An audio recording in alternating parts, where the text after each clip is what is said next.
Increasing carbon emissions in emerging countries are a global concern. But what is an environmental and economical solution? We propose carbon taxes as a viable solution. In this presentation, we will specifically focus on how a carbon tax in India could promote environmental and economic benefits. But first, let's get a little history about the problem. In developing countries, greenhouse gases emissions are increasing rapidly compared to past emissions. According to the U.S. Environmental Protection Agency, or EPA, by 2011, the top CO2 emissions were China, followed by the United States, EU, and several other countries. In addition, the OECD Environmental Outlook says that by 2050, Brazil, Russia, India, Indonesia, China, and South Africa, also known as the BRIC countries, their emissions would double by 2050, resulting in the most amount of CO2 emissions in 2050.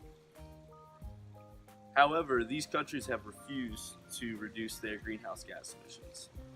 For example, these countries have refused to accept several international agreements set at international conferences, such as COP15 in 2009 and COP21 in 2015. They insisted that developed countries take responsibility for their past huge emissions by reducing in the future. BRIC countries want to prioritize their economic development rather than reducing greenhouse gas emissions currently. However, they will be a lot larger emitters in the future, so unless emerging countries work positively on emission reduction, it would be extremely difficult to prevent global warming. Placing a tax on emissions is an economic approach to reducing emissions to reach the efficient level of pollution. Consider a firm with increasing marginal abatement costs and decreasing marginal benefits. Without regulation, the firm will not abate or reduce any of its emissions. However, setting a Pagovian tax where the marginal cost and marginal benefit are equal will result in the firm reducing all of its emissions that fall below the tax.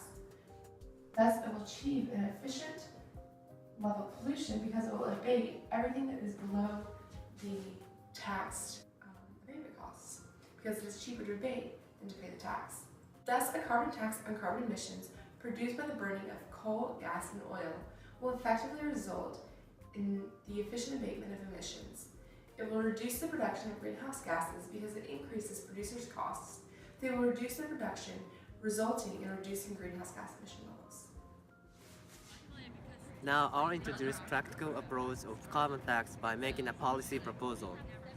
Emerging countries refuse to reduce emission partly because emission reduction might hinder economic development. So we propose a policy by which emission reduction and economic development could coexist so that we assume emerging countries would be willing to work on emission reduction.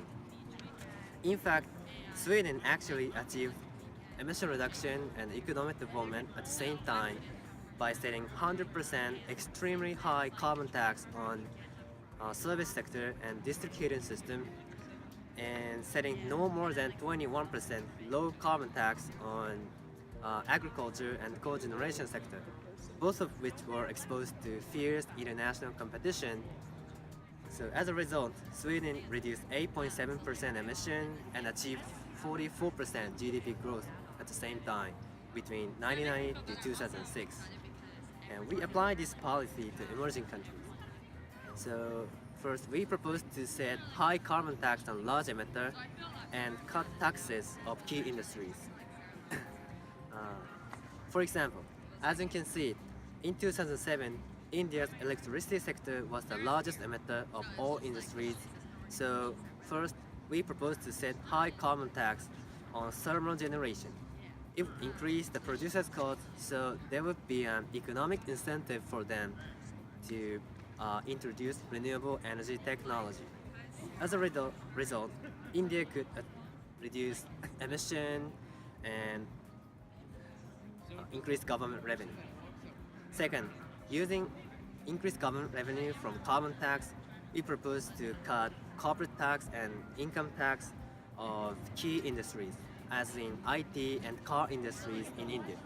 It would attract investment from abroad and enhance international competitiveness. So as a result, India could achieve economic development.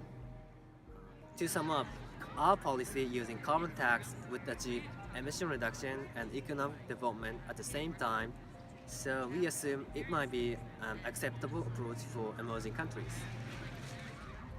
As previously mentioned, carbon taxes are a positive solution for greenhouse gas emission reduction in emerging countries like India. If carbon taxes are acknowledged and spread around the world as an approach that enable economic development and emission reduction to coexist, it will greatly contribute to the prevention of severe global warming.